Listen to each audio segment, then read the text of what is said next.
प्रथम अंश अध्याय 4 दक्ष प्रजापती, त्यांच्या कन्या आणि संपूर्ण जीवसृष्टीची उत्पत्ती.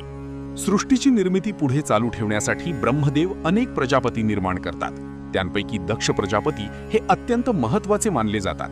भगवान विष्णूंनी त्यांच्यावर एक महान जबाबदारी सोपवली होती, संपूर्ण विश्वातील विविध जीवजातींचा विस्तार करणे. दक्ष प्रजापतींनी प्रथम अनेक पुत्र उत्पन्न केले. या पुत्रांनी संसारात गुंतण्याऐवजी तपश्चर्या आणि आत्मज्ञानाचा मार्ग स्वीकारला. त्यामुळे सृष्टीचा विस्तार अपेक्षेप्रमाणे झाला नाही.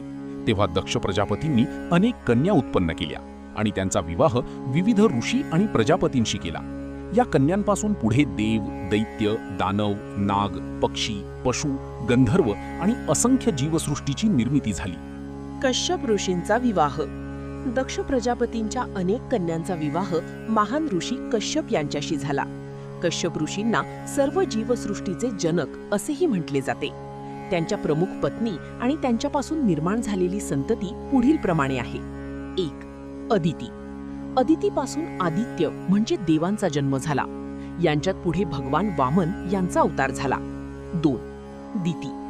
दितीपासून दैत्यांचा जन्म झाला. यांमध्ये हिरण्याक्ष आणि हिरण्यकशिपू हे अत्यंत पराक्रमी दैत्य जन्माला आले. 3.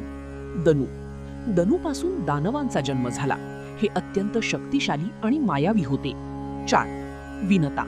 विनतापासून 2 महान पुत्र जन्मले, गरुड, अरुण. गरुड पुढे भगवान विष्णूंचे वाहन बनले आणि धर्माचे प्रतीक मानले गेले. 5. कद्रू. कद्रूपासून हजारो नाग उत्पन्न झाले. त्यांमध्ये प्रमुख होते शेष, वासुकी, तक्षक. 6. सुरभी. सुरभीपासून गायी, बैल आणि इतर पाळीव पशु निर्माण झाले. गाय सनातन धर्मात समृद्धी, मातृत्व आणि पवित्रतेचे प्रतीक मानली जाते. 7. ताम्रा. ताम्रापासून गरुड, गिधाड, गरुड वंशीय आणि इतर अनेक पक्ष्यांच्या जाती निर्माण झाल्या. 8. क्रोधवशा. क्रोधवशापासून सिंह, वाघ, लांडगे आणि इतर हिंस्र प्राणी उत्पन्न झाले. 9. इरा. इरापासून वृक्ष, वेली, औषधी वनस्पती आणि गवत यांचा विस्तार झाला. सृष्टीतील विविधता. महर्षी पराशर सांगतात की सृष्टीमध्ये दिसणारी ही विविधता योगायोग नाही. प्रत्येक जीवाला भगवान विष्णूंनी विशिष्ट कार्यासाठी निर्माण केले आहे. देव धर्माचे रक्षण करतात.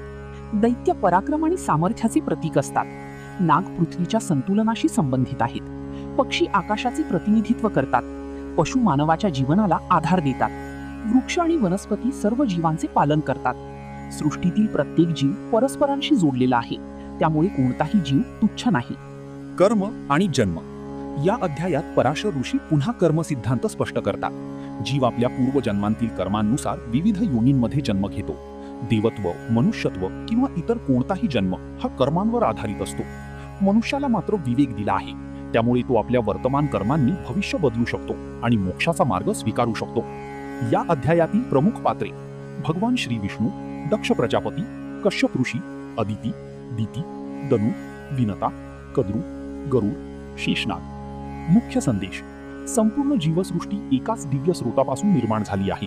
प्रत्येक जीवाला विश्वात स्वतंत्र स्थान आणि महत्त्व आहे. कर्मानुसार जन्म मिळतो. निसर्गाचा आदर करणे म्हणजे परमेश्वराच्या निर्मितीचा आदर करणे. विविधतेतच सृष्टीचे सौंदर्य आणि संतुलन आहे. जीवनातील शिकवण. हा अध्याय आपल्याला शिकवतो की आपण सर्वजण एकाच परमेश्वराचीच संताने आहोत. म्हणून कोणत्याही जीवाचा तिरस्कार करू नये. निसर्ग, प्राणी, पक्षी, वृक्ष आणि पर्यावरण यांचे संरक्षण करणे हेच खरे धर्मपालन आहे. तसेच आपल्या कर्मांवरच भविष्यातील जीवन अवलंबून असते. म्हणून सदैव सत्कर्म, दया आणि धर्माचा मार्ग स्वीकारावा.